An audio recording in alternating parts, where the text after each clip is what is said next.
Hello good morning guys. Welcome back to my new blog.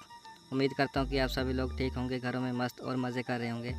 जय भोलेनाथ बोलकर अभी blog को शुरू करते हैं। आज सुबह सुबह मंदिर गए थे। भोलेनाथ के शिवलिंग पर पानी चढ़ाकर भोलेनाथ का आशीर्वाद लेकर हम घर आकर घर से ड्यूटी के लिए निकल जाते हैं। और फर्स्ट कंप्लेंट हमें धारगुजरा में टी ऑफ का हमारे फ्यूज़ डिफ्यूज़ हो चुका था। इसकी वजह से हमारे लगभग 3 ट्रांसफार्मर जो थे वो बंद पड़े हुए थे। और जब हमने इसका फ्यूज़ रिपेयर किया तो फ्यूज़ रिपेयर करने के लिए हमने पहले जियो स्विच को काटा और तीनों मेल फीमेल का कॉन्टैक्ट अभी आपस में से टूट गया है। इनका कॉन्टैक्ट अगर आपस में ना टूटे तो बिजली का करंट लग सकता है, जिससे 11 केवी का करंट लगने पर काफ़ी हैवी नुकसान हो सकता है, जान जाने का जोखिम भी रहता है। तो ये सब चीज़ें देखकर ही हम टी ऑफ के ऊपर चढ़कर फ्यूज़ रिपेयर करते हैं। उसके बाद अभी फोरमैन हमारे टी ऑफ का स्विच काट कर उसके बाद ये अभी फ्यूज़ पुट ऑफ कर रहे हैं न्यू। इस फ्यूज़ को पुट ऑफ करने के बाद जब हम नीचे उतरकर ट्राई ली लाइन की तो लाइन हमारी होल्ड ना हुई, फ्यूज़ ब्लास्ट हो गया। और उसके बाद हम लाइन पेट्रोलिंग करने के लिए निकल जाते हैं।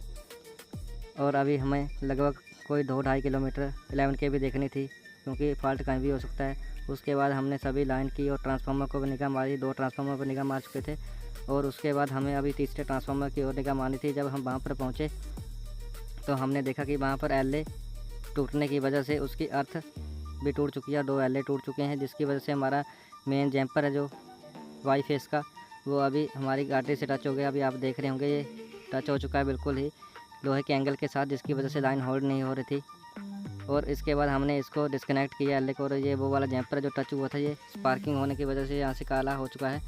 ऐसे फॉल्ट है जो कभी कभी ढूंढने में काफ़ी टाइम लग जाता है। उसके बाद हमने फॉल्ट को रिमूव करके दोबारा हमने 11 केवी का फ्यूज़ पुट ऑफ किया। फ्यूज़ पुट ऑफ करने के लिए मैं खुद टी ऑफ पर चढ़कर फ्यूज़ को रिपुट किया और इसको लाइट को चालू करके साथ वाले जो कंज्यूमर के फ़ोन आए थे उनसे कन्फर्मेशन लेकर वहाँ से निकल देते हैं हमें चेक के लिए। और रास्ते में जाते समय हमने अभी आपको हवेली का व्यू दिखाएंगे फिर से। और अभी इसका रास्ता बन रहा है हवेली का, काफ़ी चौड़ा है और लंबा तो थोड़ा ही है मेन सड़क से। उसके बाद हम अभी चेक के लिए जा रहे हैं तो स्कूल के पास से होते हुए हम नीचे बेड़कांछी में पहुंच जाते हैं। वहाँ पर हमें 1 मीटर एमसीक्यू करना था और उसी के साथ हमें एक सिंगल कंप्लेन थी।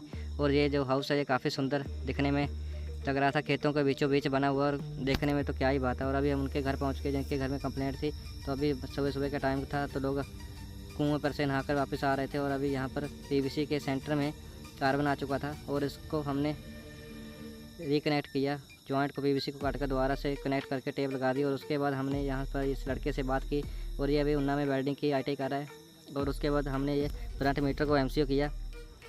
इसको एमसीयू करने के बाद हम अब दोबारा से अपने दफ्तर की ओर निकल देते हैं। तभी हमें रास्ते में जे साहब का फ़ोन आ जाता है कि ठेकेदार आ गए हैं। एक लाइन हमें 3 फेस करवानी थी और अब अभी हम बांस के लिए निकल जाते हैं। ठेकेदार को सामान दिया दफ्तर से और वो अभी ये तार रिले कर रहे हैं। ये तार रिले एक पोल से दूसरे पोल तक पहले पहुँचा देंगे ताकि बाद में हमें ज़्यादा टाइम ना लगे। हमें कम से कम 3-4 स्पैन आज 3 फेस किए, क्योंकि लोगों को लो वोल्टेज की दिक्कत आ रही थी, तो हमने उसको 3 फेस करने का फैसला लिया। और उसका जे साहब ने बजट बना रखा था पहले ही। और अभी ये ठेकेदार के लेबर के बंदे इंसुलेटर डी लेकर आ रहे हैं। और ये जो हमारा पूरा सेट पड़ा हुआ है, इसमें 1 वोल्ट यूज़ हुआ 9 इंची का, साथ में डी है और इंसुलेटर जो ब्लैक कलर का इंसुलेटर और पत्ती सी है जो लोहे की, वो डी है।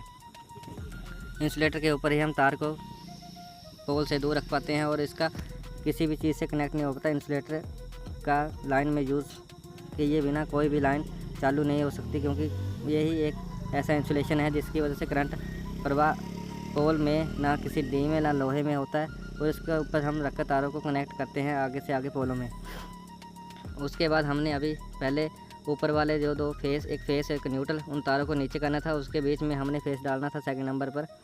और अभी हम तारों को सैग ले रहे हैं, जिस तार को हमने अभी डालना है नंबर 2 वाला फेस। और अभी ये तार का गोशा डाल रहे हैं।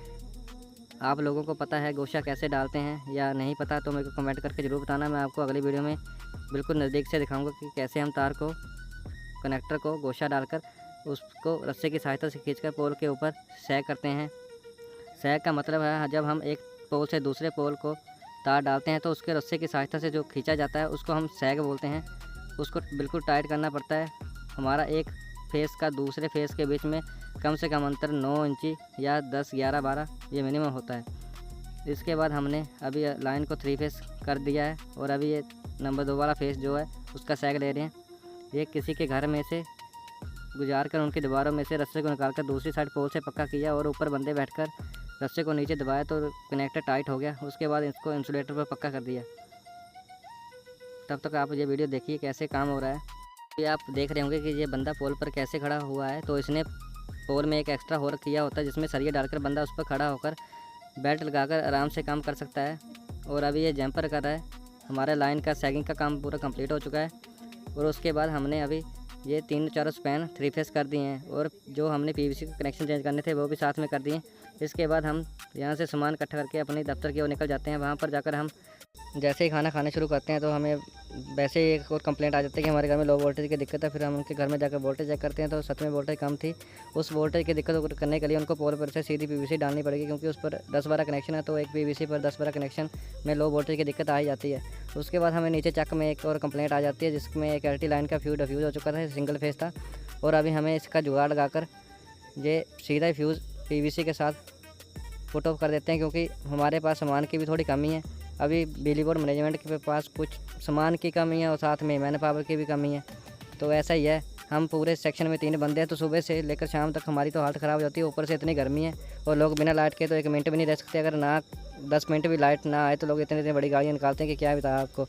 आप खुद भी जानते होंगे, खुद भी निकालते होंगे। उसके बाद हम अटेंडेंस लगाकर घर को निकल जाते हैं और फोरमैन जी और अभी वहीं पर रुक जाते हैं। 5 भी बज चुके थे और एक पोल लगाना था जिसके लिए ठेकेदार आ रहे थे, क्योंकि लाइन डाउन थी और खेतों में अभी ट्रैक्टर का जुताई का काम था। और घर पहुंचने के बाद हम आम के लिए निकल जाते हैं, जो कि हमारे चाचा जी हॉस्पिटल में एडमिट आया था। उनको खाना पहुंचाया और रास्ते में आते समय वाइफ को कुछ सामान लेना था वो दिलवाया। और उसके बाद वाइफ कुछ खाने के लिए बोल रहे थे, उसको खिलाने पिलाने के बाद हम घर के लिए निकल आते हैं। तो गाइस आज के ब्लॉग में बस इतना ही। मिलते हैं अगले ब्लॉग में, तब तक के लिए आप मेरी वीडियो को लाइक शेयर और चैनल को सब्सक्राइब